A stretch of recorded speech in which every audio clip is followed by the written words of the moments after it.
જય સિયારામ, જય માતાજી બધા મિત્રોને. કેમ છે બધા મજામાં?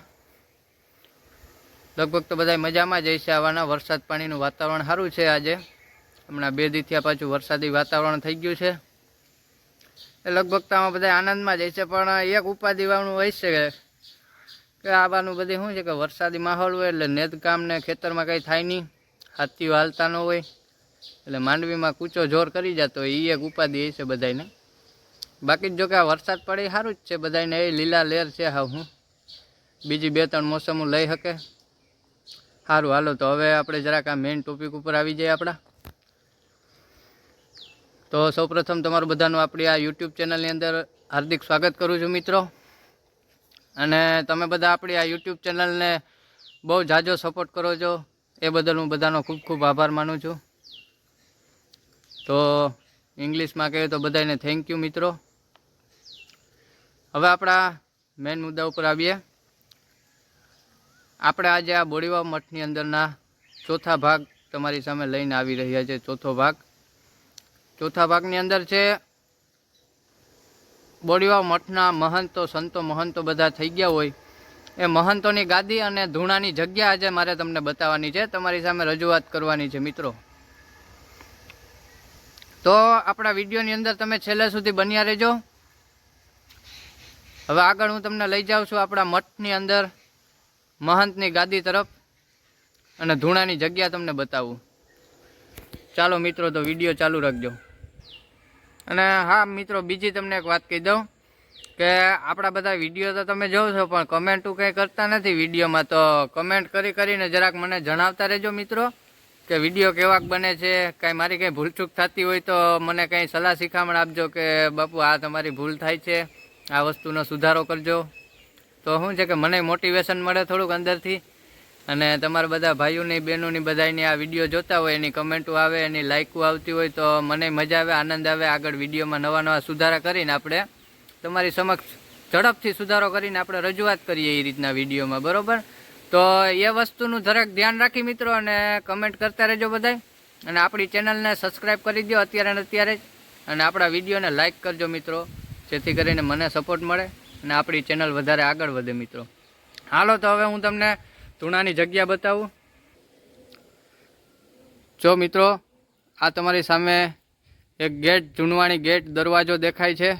એ આપણે અહીંયા ધૂણાની જગ્યાનો ગેટ છે. ધૂણા ગાદીપતિ મહારાજની જગ્યાએ જવાનો ગેટ છે. આ ધૂણવાણી ડેલો છે, બહુ વર્ષો પૌરાણિક ડેલો છે આ. જો મિત્રો, ખાલી ડેલાની નકશી જો જૂનો દરબારગઢ વખતના આ ગેટ છે મિત્રો, રાજા રજવાડા વખતના. આ ધૂણાવાળા ઓટાની સામેનો એક બીજો ઓટો છે મિત્રો. આ બેઠક છે અહીંયા. અને હવે તમને હું બતાવું મિત્રો ધૂણાની જગ્યા આપણી. આ બોડીવાવ મઠ જે વાતથી પ્રચલિત છે આપણું મઠ, કે ખાખી સાધુની જગ્યા કહેવાય ને, એ આપણા ખાખી સાધુની જગ્યા, એની બેઠક, આ જૂની ગાદી.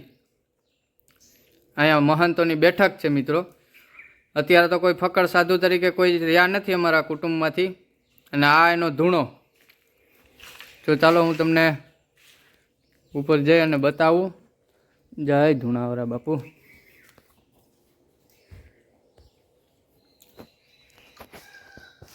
જો મિત્રો, તમે બધા જોઈ શકો છો તમારી સમક્ષ આપણે ધૂણાની જગ્યા લઈને આજે આવી ગયા છે. જો મિત્રો, આ જૂનવાણી આપણા સાધુ સંતોની ગાદી છે. આ મહંતોના તકિયા છે બે સાઈડ રાખેલા, અને આ ગાદી છે. અને આ આપણે સપ્તાહ અહીંયા કઈ રીતે મેં તમને આગલા વિડીયોમાં એકવાર વાત કરેલી આપણે, ત્યારે સપ્તાહ વખતનો આ બેનર છે, અહીંયા બોર્ડ બનાવેલો છે, અહીં મારેલો છે. આપણી આ જગ્યાનું નામ શ્રી જાનરાયજી રામજી મંદિર, બોડીવાવ ધર્માશ્રમ, ચંદવાણા મઠ.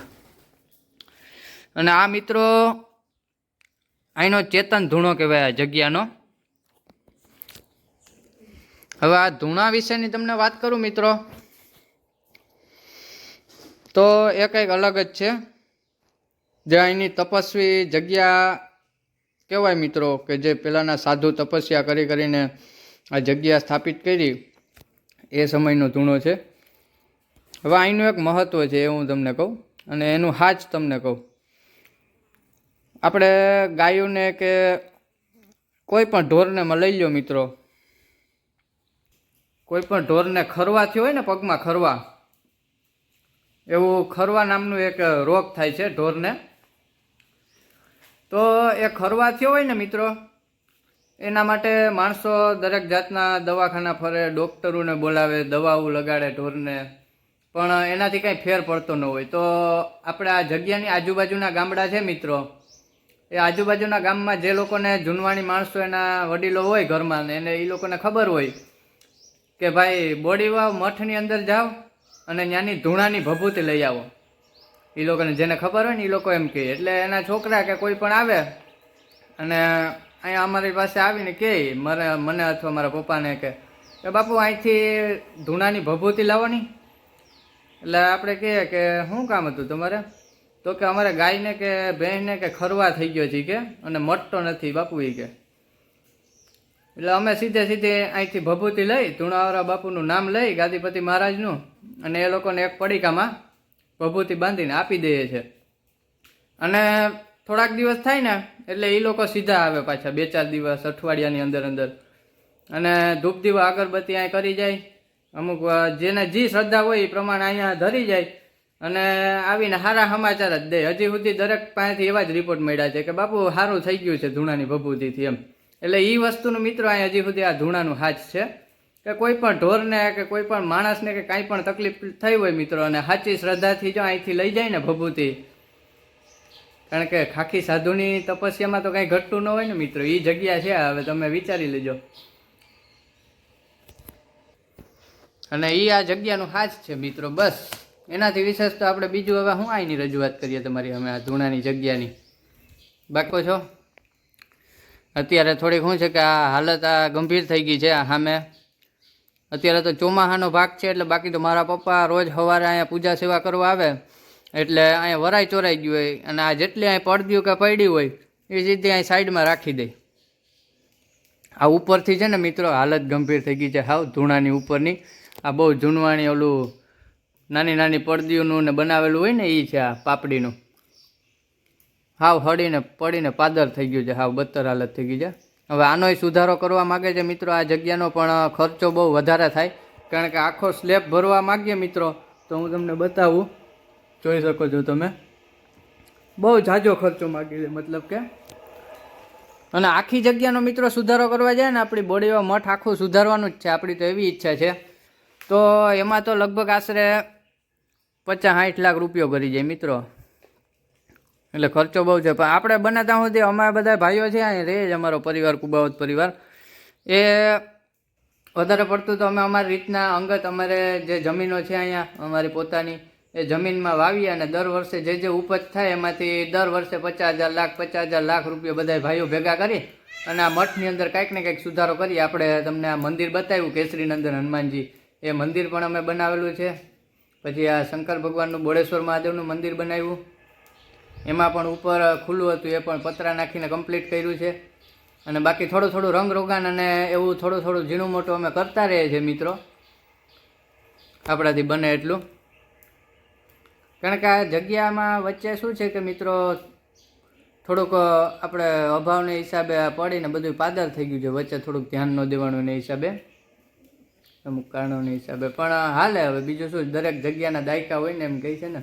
એટલે હવે જગ્યાને પાછી આપણે ધીરે ધીરે વ્યવસ્થિત કરવી છે, આખું રિનોવેટ કરવું છે મિત્રો.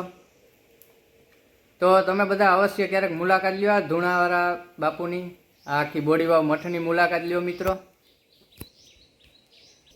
અને જો આ બધી આપણી પાસે જે મંતોના અહીંના ફોટા છે, એ બધી મંતના તમને ફોટા બતાવી દો મિત્રો. આ બધા અહીંના જે મહંતો થઈ ગયા, છેલ્લા મંત આપણે બાબુભાઈ બાલકદાસ, આ ફકર તરીકે છેલ્લા મંત આ હતા. એની પહેલાંના આ મન છે બાળકદાસ બાપુ, આ પણ એનો જ ફોટો છે બાળકદાસ બાપુ. આ બાળકદાસ બાપુના ફોટા છે. એ ફકર સાધુ તરીકે છેલ્લે અહીં રહી ગયા. આપણી પાસે જે આ યાદી છે એ બધી અહીં રાખી છે મિત્રો. ને હાલ અત્યારે છેલ્લે અમારે બાલાબાપુ મંત તરીકે છે અહીંયા, પણ બાલાબાપુ અત્યારે રામચરણ પામી ગયા છે, ભગવાનને પ્યારા થઈ ગયા છે બાલાબાપુ. એટલે અત્યારે તો અમે બધા પૂજા સેવા અહીં કરીએ છીએ મિત્રો. તો મિત્રો તમે બધા લોકોએ આ વિડીયોની અંદર આગળ જોઈ લીધું, બોડીવા મઠનું ધૂણાની જગ્યા જોઈ, આપણા મહંતોનું ગાદી સ્થાન જોયું તમે. અને હવે આ વિડીયોને અહીંયા પૂર્ણ કરીએ. અને હવે એકવાર ફરી તમને કહી દઉં, આપણી ચેનલને મિત્રો વધારેમાં વધારે બસ આવી જ રીતના સપોર્ટ કરતા રહ્યો. તમે બધા સબસ્ક્રાઈબ કરો આપણી ચેનલને વધારેમાં વધારે, આપણા વિડીયોને લાઇક કરી દો, આપણા વિડીયોને શેર કરતા રહ્યો તમે બધામાં, જેથી કરીને તમારી જેમ બધા બીજા લોકો પણ આપણા વિડીયોને નિહાળી શકે, આપણી આ પૌરાણિક જગ્યાને જોઈ શકે મિત્રો. હવે આપણે આના પછીનો આવતો નવો વ્લોગ લઈને આવવાનો છે, એ આપણા અહીંના શ્રી જનરાયજી મંદિર, રામજી મંદિર તરીકે ઓળખાતા સેમ દ્વારકા જેવી જગ્યા છે, અને સેમ એના જેવી જ મૂર્તિ છે, અને આથમણે જ મોઢે છે મિત્રો. સેમ દ્વારકા છે, બસ એ જ રીતના આપણી અહીંની બીજી જગ્યા, બે જગ્યા એવી છે આપણા ગુજરાતની અંદર. તો એ જાનરાયજી મહારાજનું મંદિરનો વિડીયો લઈને આપણે આવતા વ્લોગમાં આવશું. ત્યાં સુધી મિત્રો રાહ જોજો. બસ આપણી ચેનલને સબસ્ક્રાઈબ કરી દો. હજી એકવાર તમને કહી દઉં, વધારેમાં વધારે મિત્રો સબસ્ક્રાઈબ કરી દો. ચાલો આ વિડીયોને પૂર્ણ કરીએ હવે. જય સિયારામ, જય માતા.